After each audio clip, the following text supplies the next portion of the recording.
When I signed the lease on my first apartment, I felt like I could finally breathe. It wasn't anything fancy, one bedroom, thin walls, smelled like someone else's cooking for the first 3 weeks. But it was mine. For the first time, I had a front door with a key that didn't match anyone else's, a sink I could leave dirty for a day without hearing about it, silence that wasn't loaded with judgment or expectations. I remember sitting on that worn-out couch, eating takeout off a box, and thinking, this is freedom. But apparently, not everyone saw it that way. The calls started that first weekend. My mom asking if I'd be home Sunday for church. Home, meaning their place, not mine. I told her I had a few things to do. Unpacking, work prep, laundry, life. She got quiet, then said, just don't forget where you came from. I laughed it off. Thought it was just her being sentimental. But then my sister texted me 2 days later. Mom says you're acting different. Different? I'd moved 40 minutes down the highway. That's it. I didn't fly to another state. I didn't join a cult. I just wanted space. I needed it. If you grew up in a house like mine, you get it. Everything was shared. Every decision was a family decision. Which job to take, who to date, how much to put on your plate at dinner. Nothing belonged to just you, not even your time. So, yeah, when I got the job offer in the city, I took it. It wasn't glamorous, customer support for a tech firm, but it paid better than the hardware store, and it came with benefits. And when I told my parents, they didn't say congratulations. My dad said, well, don't forget who kept a roof over your head till now. That stung. I mean, I never asked them for money. I worked part-time since I was 17, paid for my own gas, my own clothes, even chipped in on groceries when I could. But that's the thing with guilt. It doesn't have to be logical to work, and it worked on me for a long time. But I moved anyway, quietly. Packed in 3 days and left on a Tuesday morning. No big send-off, just a wave from my younger brother and a cold stare from my mom as I drove away. That silence, it followed me. The calls got fewer. The messages got sharper. We haven't seen you in weeks. Too busy for your own family now? And the one that really got me, don't forget who was there before you got fancy. Fancy. I had IKEA furniture and mismatched dishes, but sure, I was fancy now. I let it slide. I kept showing up when I could. Birthdays, Sunday dinners. I even drove back one night just to help fix their washing machine.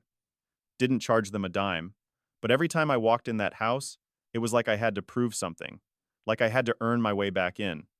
And then came the bills. First, it was a text from my mom. Electric is high this month. Think you could help? I said sure. Sent over $75. Then it was the water. Then gas. Then car insurance. All just this once. But they kept coming. No thank yous, just expectation. Until one day I asked, why am I still paying half your utilities when I don't live there? My mom didn't miss a beat. Because you're family, we help each other. I sat with that, I really did. Because yeah, we help each other. But this didn't feel like help. It felt like a subscription I didn't remember signing up for. And when I tried to talk about it, when I said, I need to set some boundaries, she said the one line that broke something in me. You've changed. You've forgotten your roots. I wanted to scream, not because she was wrong, but because she didn't see the whole picture. She didn't see how many nights I sat in that apartment, missing them, wondering if I'd made the right call, wanting to feel close again. But every time I reached out, all I got back was guilt. Like leaving meant betrayal, like independence meant rejection.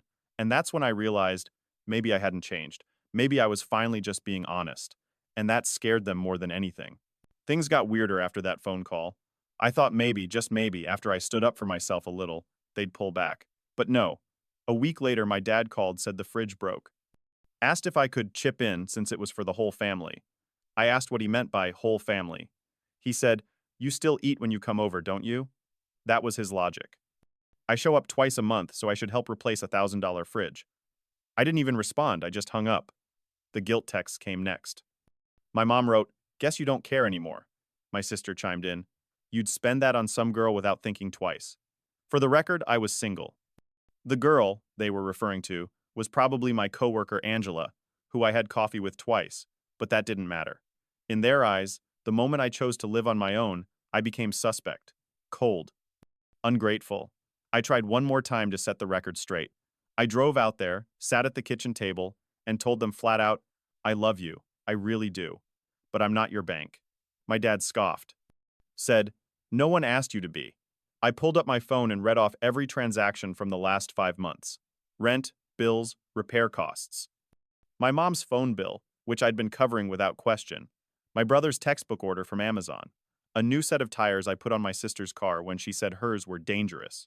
I read it all, line by line. The room got quiet. For a second, then my mom said, "We didn't ask for those things. You just offered." And that right there, that was the moment I felt it snap. Because, yeah, I offered. But only because I thought we were family. I thought they'd do the same for me. But I realized then, their definition of family came with terms. Unspoken rules. You belong as long as you provide. You're loyal as long as you agree. And if you step away, even a little, they'll remind you how much they did for you growing up. Like it's a debt you never finish paying. I stood up, thanked them for dinner, and walked out. Didn't even take leftovers. 2 days later, I got an email from my sister. An actual email. Subject line said, "Just so you know." Inside was a copy of a medical bill. My dad had been to urgent care for some chest tightness. He was fine, but apparently he used my name and insurance. Yeah. Let that sink in. I stared at the screen for a full minute. Not because I didn't believe it, but because I kind of did. See, years ago, back when I first started working, I added my dad as a temporary dependent during open enrollment. He'd lost his job and needed coverage for a few months. I forgot to remove him. And apparently, he didn't forget. I called him. He didn't deny it. Said, "You always said we're a team. What's the big deal?" The big deal? It wasn't the money. It was the trust. The quiet assumption that my resources were always theirs. No questions, no warning, no thanks. I talked to HR the next day, asked to review my policy. Turns out, he'd been using it for over a year. 2 checkups, a dental visit, a physical therapy appointment, all processed under my insurance. My premiums had quietly gone up, and I hadn't even noticed. I was too busy trying to keep the peace. I didn't tell them I filed the removal form. I didn't explain. I didn't yell. I just signed the paper, quietly, like they had signed me over to be their backup plan. A few days later, I got a voicemail from my mom. She sounded hurt, said, "I don't know what's gotten into you. We're your blood." I didn't respond, because I finally understood something. Blood is biology. But trust? That's a choice. And mine was gone.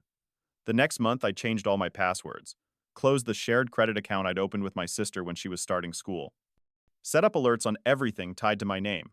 I didn't tell them. I didn't need to, because I wasn't trying to prove anything anymore. I was done being the good one, the reliable one, the "you'll always have our back" one. I was tired, and somewhere in that exhaustion, I found clarity. I wasn't selfish for moving out. I wasn't cold for setting limits. I was surviving, and maybe for the first time, I was choosing myself. So yeah, I stopped paying. Everything. Cold turkey. No more quiet transfers. No more Venmo, just in case. I took my name off the insurance, closed every shared account, even removed my card from that Amazon Prime they were still using. It wasn't dramatic. I didn't make an announcement. Just stopped. The silence that followed was weird. No one called for 2 weeks, not even to ask why the Netflix stopped working. Then the messages started. My mom wrote, "I don't recognize you anymore." My dad left a voicemail.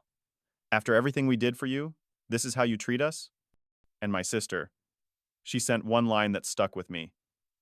"Guess we're not your real family now that you're doing better." That was the moment it hit me. They weren't angry that I said no. They were angry I finally realized I could. See, for years, I thought being the good son meant being the last one standing, the fallback, the safety net. But I finally understood, being reliable doesn't mean being disposable. And that's how they treated me, like a backup plan in case life didn't go their way. So I leaned into the distance. I started building things for me, picked up more hours, took on a freelance gig, traveled, spent weekends how I wanted, not how I was guilted into. And yeah, I missed them sometimes.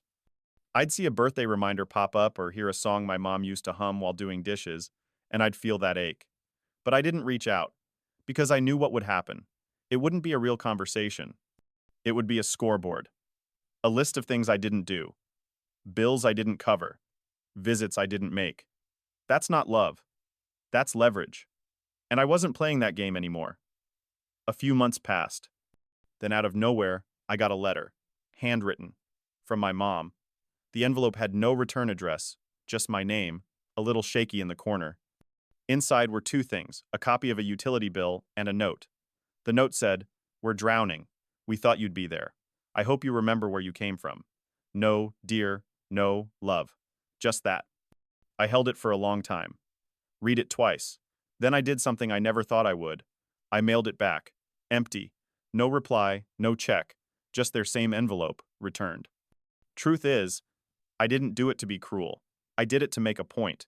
That I'm not an extension of their bank account. I'm not the fixer. I'm not the kid who never says no. I'm a grown man, with limits. With a life. With peace I fought hard to build. And yeah, it cost me. I haven't spoken to them since. Not really. I hear updates from mutual friends. My cousin told me they said I cut them off for no reason. That I think I'm better than them now. I don't. I just think I'm better, when I'm not bleeding for people who call it loyalty. My apartment isn't big. My couch is still secondhand. But when I come home now, I close the door behind me and breathe without guilt. I sit with silence that isn't loaded. I cook what I want, watch what I want, sleep without my phone buzzing for someone else's emergency. And I've learned something they'll probably never say out loud. When people say you forgot your roots, what they really mean is, you stopped letting us grow through you. Like vines, wrapping around your money, your time, your guilt. And when you cut that off, they call you cold. Truth is, I didn't forget my roots. I just realized roots don't mean you're buried. Roots are supposed to support you, not strangle you. I still love them. I do. In that quiet, complicated way, you love people who hurt you but also raised you. I wish things were different. I wish they'd seen me for who I became, not who they needed me to stay. But I'm not waiting for that anymore. I'm building something new, with boundaries, with grace. With people who give back when I give. People who don't see my growth as betrayal. And maybe one day, if they ever really want to talk, not blame, I'll be open to that. But until then, I'm done paying the price for loyalty that only flows one way.